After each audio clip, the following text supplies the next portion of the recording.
Hi everyone, Blinken here again, back with another gaming review, tabletop gaming. Today we're looking at Paint the Line Red Tide. Now this is a card game that simulates some really epic ping pong matches. It's from the Penny Arcade storyline, which is kind of like an alternate history where the Cold War, instead of being fought with nukes or spies and stuff, we settled all our differences with really amazing ping pong matches. I'm not going to get into the whole storyline, but I'll have a link in the notes and you guys should check it out. Let's get inside the box and have a look at everything. Inside the box is, of course, the instructions. There's not a whole lot to them. Well, they're not the biggest, thickest rules, I'll say. There's plenty to them. So you've got that, of course.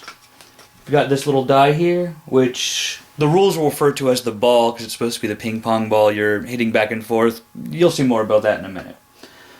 We have the escalation index cards, which will make a lot more sense once I start explaining rules. And then, actually, let's zoom in a little more, just so you can see how I have the deck stored. No, I'm not going to move that. You've got the Americans and the Russians. There's only one set so far, so this is the entirety of the game. I'd love it if they made a second set, so instead of Tycho as a trainer, we could have Gabe, and maybe have someone else besides Oksana here. I'm not even going to try and pronounce her last name. It's beyond me. We'll put it that way. So I'm going to take everything out, get the game set up, and then we'll take a look at how she works. Okay, so here we are, set up for a game of Paint the Line Red Tide. This is simulated maybe after 1 or 2 points. Now there seems to be a lot out there, but really, of course, you've only got your half to worry about. It gets a little crazy, but it's really not too bad. You've got your arsenal here is shots you've already played to the table and are ready to be shot. Up here is your reserves, where shots you've hit will go to cool down, and I'll explain that in a moment. Of course, your deck, which the game refers to as your bag, discard pile, your stamina cards, which are what you use to power everything, go down here in your arsenal. And as you're hitting shots, your most recent and your opponent's most recent shots will be up here in what is known as the salvo. Now before I explain how the game works, let's go over the cards so you can see how things work. Well, first, easy enough, stamina cards. Stamina cards are your resource. They're what you need to play things. They're like lands in Magic the Gathering, only there's just one type. You know, we've got them themed for your side, for the Americans and the Russians, but that's about all there is to them. You can see, maybe on the Russian side, there's more than one design. That's just to keep it from getting too bland, you know? There's two designs for each team. Though, stamina is stamina all the time. That's all there is to it. Before I get onto the real cards, I should explain trainer card. Each team has one trainer card. It's a power you get to use during the match. Tycho's, I believe, is once per match. It's Oksana's. Oksana's is once per match as well. If they make other ones with more cards, maybe those will be a little different, but right now it's a power you get to use once per match. Hold on a sec. Let's take a look at the types of cards. Now, the goal is you're playing ping pong, only with a bunch of cards and a 20-sided die. The goal is you're going to play a shot card, and you want to roll the 20-sided die and get a number equal or greater than the number here in the escalation index. And that'll be explained in a moment. And the first card we'll go over are just shot enhancements. They're very simply buffs and debuffs for your shots and your opponents. Sometimes they won't even have numerical modifiers. It'll just be like a nice little power that gets added to one thing or another. We've got basic shots, which are green.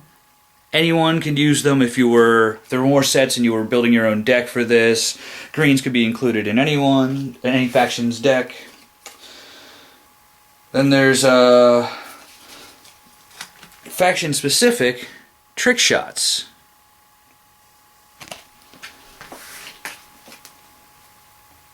And the Russian ones are all, you can tell the faction by the banner up here. You know, the Russian ones are all reds and gold with a little bit of the hammer and sickle flag up here. And that's really it for the types of cards there are.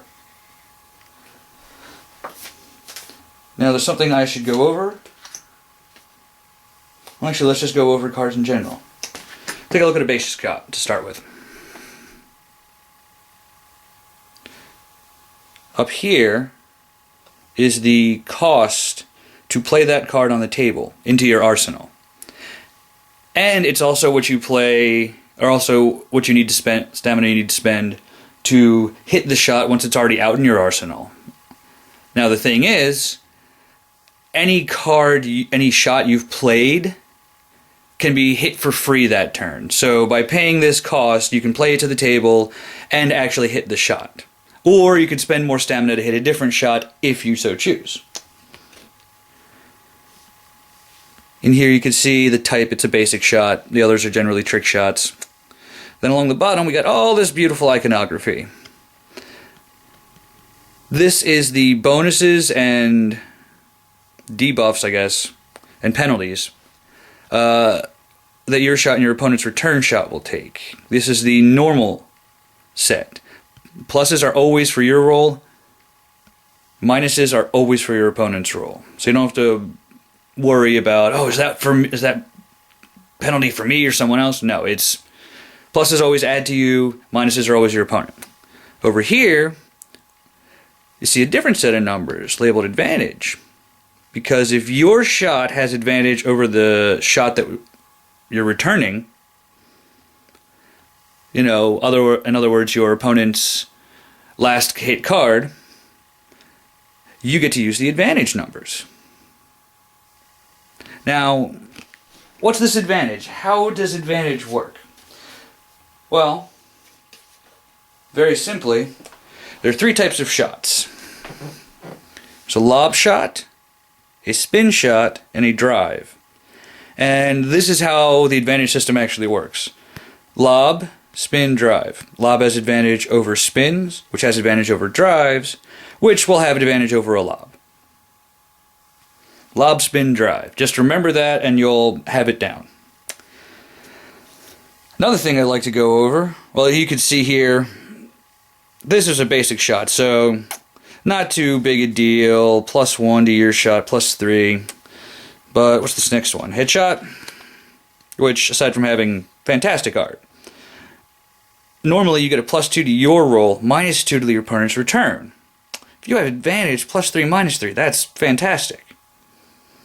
Oh, and while I remember it, a little red part here, so we can get in on that.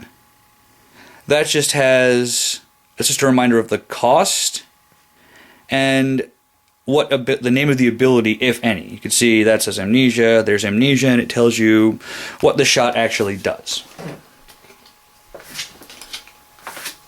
So that's all the cards. How does this work? Oh, before I get to that, I forgot to mention one other type of shot.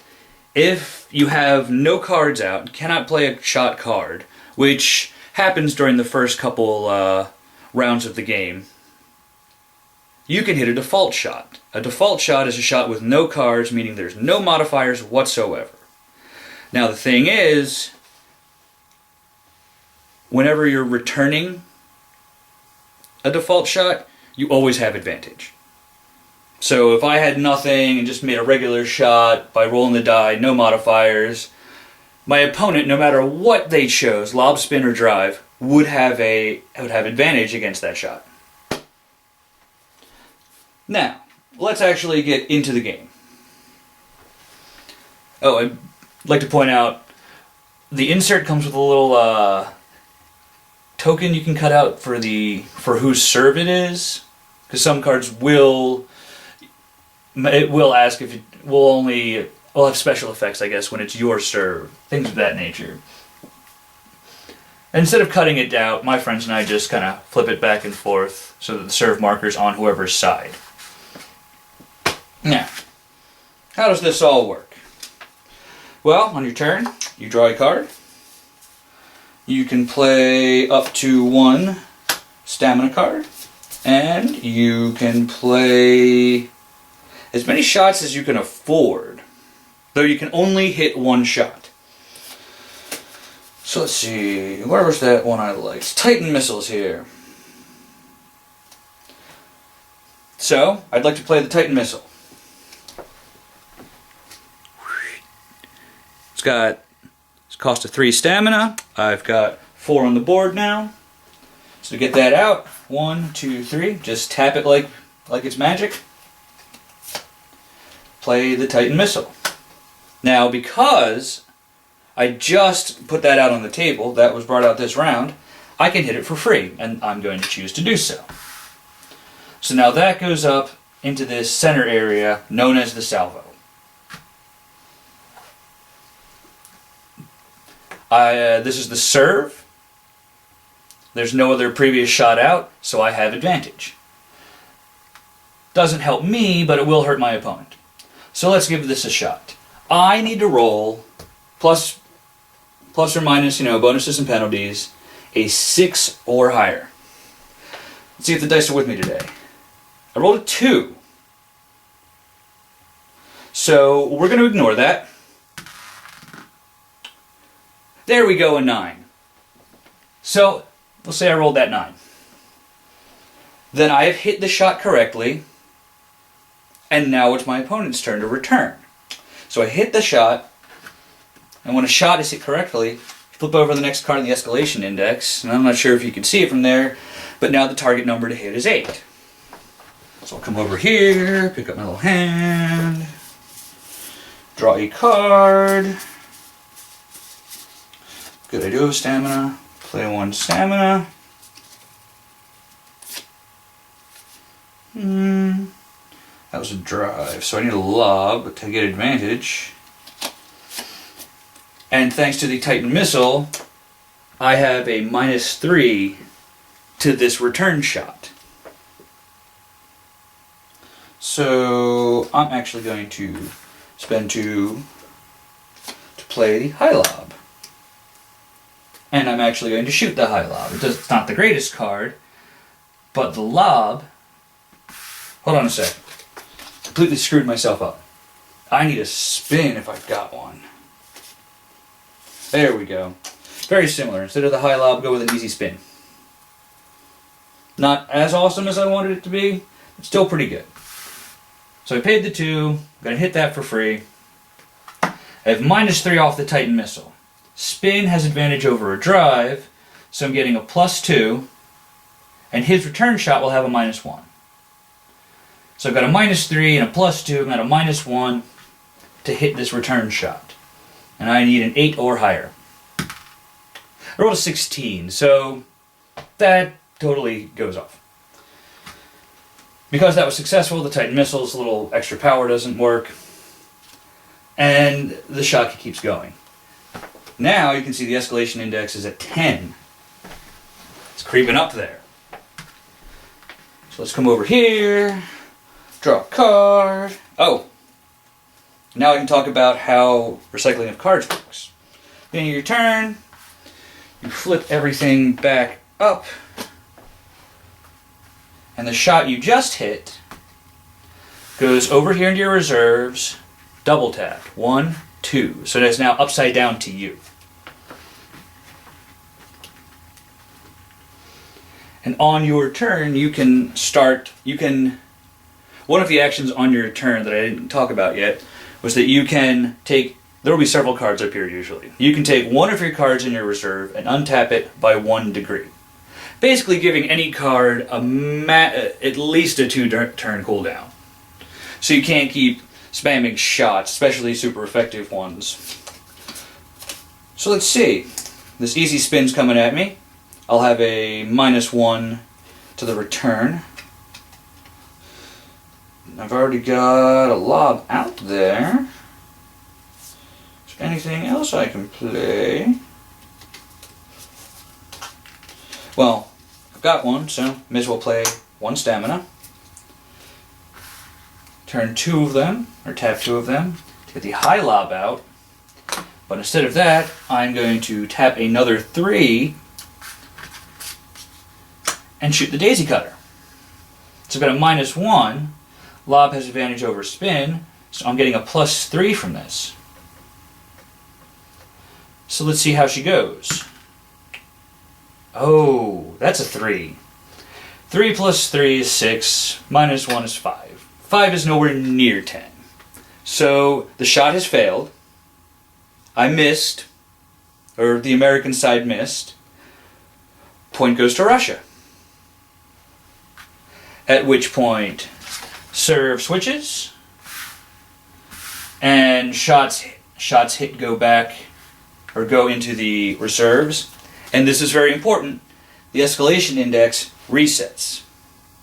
It keeps creeping up as you're hitting shots, but as soon as you miss and someone scores, resets back down. Because the escalation index represents the increasing difficulty of returning your opponent's shots. If you've ever watched even just like 10 seconds of like Olympic level ping pong, really high level ping pong, it gets really crazy really fast. I mean, the first shot or two, sure you can return that, but it gets way more difficult as time goes on. Another nice thing about the escalation index cards is they have a little reminder of the advantage system on the bottom. Lob, spin, drive, and back over lob. And what I like is, to keep with the theme and just to help spruce it up a little bit, you know, first couple of cards not too bad. Then you see that and it might not seem like a simple touch, but the numbers now being in yellow has a bit of an effect on you. You're getting a little worried. And rolling these is kind of difficult. And then you're kind of terrified.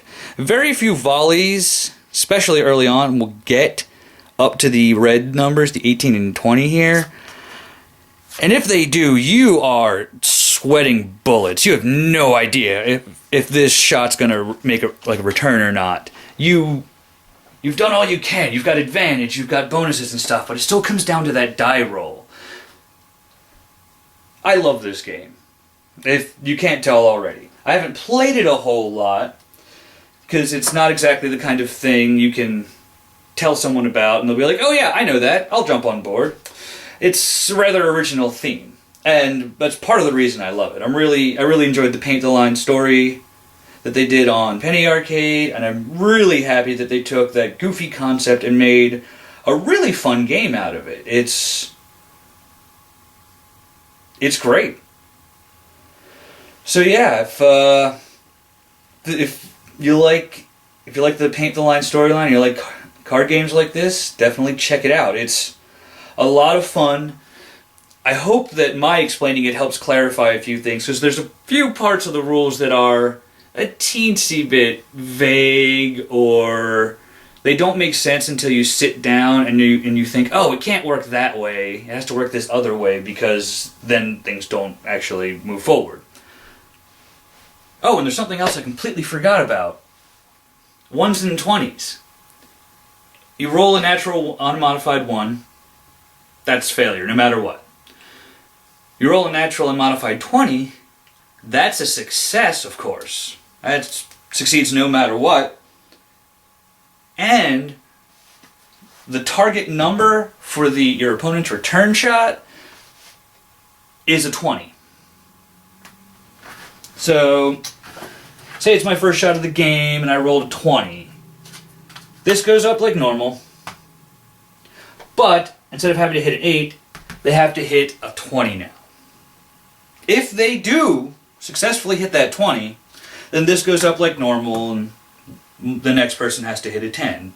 Everything goes back to normal. But for that one moment, they have to... You hit your target dead on, and they have to pretty much dive to hope to keep the ball in play. So yeah, that is Paint the Line, Red Tide. It's a fantastic game. I wish they would make another set, because I'd love to have Gabriel as well as Tycho, you know? And it would be fun to be able to like mix up the two decks a little bit. You know, there'd be 2 American decks, 2 Russian decks. It'd be fun to mix everything up and create your own little custom bag, as it were. I don't know if I mentioned it. They refer to your deck as the bag, because it represents everything you've brought with you. Anyway, so that's Paint the Line. I highly recommend it. 2 thumbs up and all that. This has been Lincoln with another tabletop gaming review. Thanks for watching.